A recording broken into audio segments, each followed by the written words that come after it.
ஆப்கி அதாலத்துல John Abraham மீது உள்ள முதல் குற்றச்சாட்டு, இவரு பொய் சொல்லுவாரு.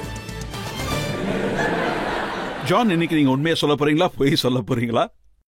சார், உங்களுக்கு தெரியதான் போகுது. நான் த்ரூ த ஷோ உண்மைதான் சொல்ல போறேன். உங்க சின்ன வயசுல நான் என்ன கேள்விப்பட்டேன்னா, உங்க அம்மா உங்களை நீ எங்க இருக்கேன்னு கேட்டா நீங்க உங்க ஃப்ரெண்ட்ஸ் வீட்டுல ஹோம்ஒர்க் பண்ணிக்கிட்டு இருந்தேன்னு சொல்லுவீங்க. ஆனா ஆக்சுவலா பொண்ணுங்க கூட சுத்திட்டு இருப்பீங்க. நான் எப்பயுமே ஜிம்ல இருப்பேன். அண்ட் நான் ஜிம்னாசியம் பண்ணிக்கிட்டு தான் இருந்தேன். அப்போ 100-200 மீட்டர்ஸ்ல ரேஸ்ல கிளாஸ்ல கம்மியா தான் இருப்பேன். ஆனா ஜிம்லயும் ஆன் த ஃபீல்ட்லயும் அதிகமா இருப்பேன். ஸோ அப்போ by chance if the girl surrounding மீனா அவங்க கூட மேபி ஸ்பெண்ட் பண்ணிருப்பேன். ஒருவேளை இல்ல, நாட் ரெகுலர்லி. எப்பாவது நீங்க கையங்களமா பிடிபட்டிருக்கீங்க? எப்பயுமே. அது என்னோட லைஃப்ல ரெகுலரா இருந்தது. ஏன்னா அப்பா என்ன பிடிப்பாரு, அம்மா, டீச்சர்ஸ் எல்லாருமே. எங்க இருந்த? நான் கிளாஸ்ல தான் இருந்தேன். எங்க இருந்த? நீ கிளாஸ்ல இல்லையே. இழுத்து அற விட்டதுக்கு அப்புறம் ஆமா நான் கிளாஸ்ல தான் இருந்தேன். So I have learned the hard way.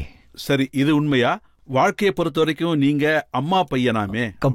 Completely இதை நான் ஒத்துக்கிறேன். அண்ட் யங்ஸ்டர்ஸ்க்கு இதை தான் நான் சொல்ல விரும்புறேன். நீங்க இதை மட்டும் தான் புரிஞ்சுக்கணும். ஃபேமிலியை விட இம்பார்ட்டன்ட் எதுவுமே இல்லை. லைஃப்ல எல்லாத்த விட ஃபேமிலி தான் ரொம்ப இம்பார்ட்டன்ட். மாம் அண்ட் டாடை கவனிச்சுக்க வேண்டியது ரொம்ப முக்கியமான விஷயம்.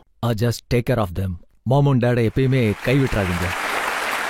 அப்புறம் நான் ஏன் மம்மிஸ் பாய்னா, மாம் எனக்கு சாப்பாடு கொடுப்பாங்க. அவங்க பார்சியா இருக்கிறதுனால, அதாவது ஜொராஸ்ட்ரியன் குஜராத்தி இருக்கிறதுனால நான் காபூல் எக்ஸ்பிரஸ்க்கு ஆப்கானிஸ்தான் போனேன். எனக்கு தாலிபான் த்ரெட் இருந்தது அப்போ. They want to kill me. அப்புறம் எனக்கு மாம் கால் பண்ணி கேக்குறாங்க, போனகாது, அதாவது சாப்பாடு சாப்பிட்டியா? மாம், நான் இங்க செத்துக்கிட்டு இருக்கேன், எப்படி சாப்பிட முடியும்? So mothers just love feeding. எனக்கு சாப்பிடுறது ரொம்ப பிடிக்கும். I love eating my food. உங்களோட பெரும்பாலான படங்கள் ஹிட் ஆகியிருக்கு. ஆமா.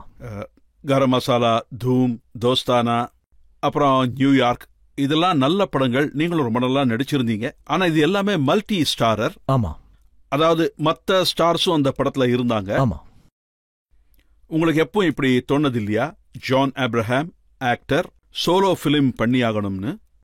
ஆமா, ஜிஸ்ம் என்னோட ஃபர்ஸ்ட் ஃபிலிம். அது ஒரு solo film. That also works because of Bipasha Basu. ஆமா, பிபாஷா பாசு அந்த டைம்ல அவங்க பெரிய star. It works because of her. அதுக்காக இது ஒன்றும் அதுக்கு அர்த்தம் இல்லை நான் வெறும் கமர்ஷியல் ஃபிலிம் பண்ண போறேன்னு. நான் டிஃப்ரெண்ட் கைண்ட் ஆஃப் ஃபிலிம் பண்ண போறேன். எல்லாமே அட்டன் பண்ண போறேன். And I believe that I am a solo commercial hero and it's step in to the direction. நான் என்ன முயற்சி பண்ண போறேன்னா, என்னோட ஆடியன்ஸ் ஜான் ஆப்ரஹாம் ஃபிலிமுக்கு வந்திருக்காங்கன்னு. I hope they enjoy the film, John Abraham film. முயற்சி அதுதான். அப்புறம் அதுல ஆடியன்ஸோட ப்ராப்ளம் என்னன்னா, அவங்க உங்களை ஹீரோவா நினைக்கிறாங்க, சார்மிங் ஹீரோன்னு நினைக்கிறாங்க. ஆனா நீங்க ஹிட் கொடுக்கும்போது தூம் படம் பண்றீங்க, அதுல நீங்க வில்லனா மாறுறீங்க.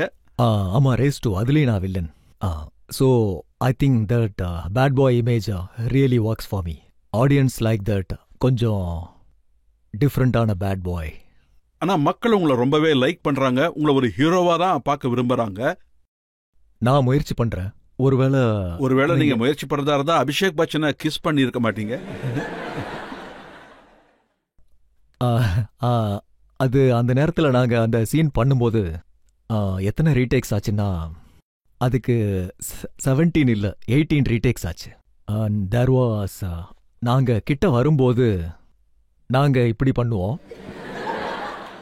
அப்புறம் எல்லாரும் செட்ல உள்ள எல்லாரும் பார்த்துட்டு இருப்பாங்க, இவங்க என்ன பண்ணுவாங்க, இவங்க இந்த மாதிரி.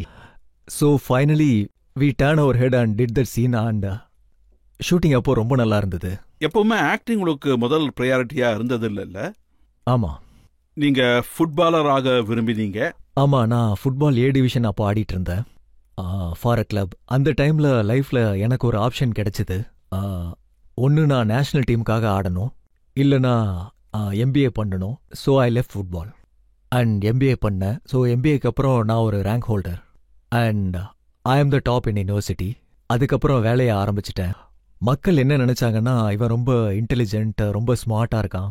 அண்ட் நான் மாடலிங் ஆரம்பிச்ச போது then I realised how models are treated.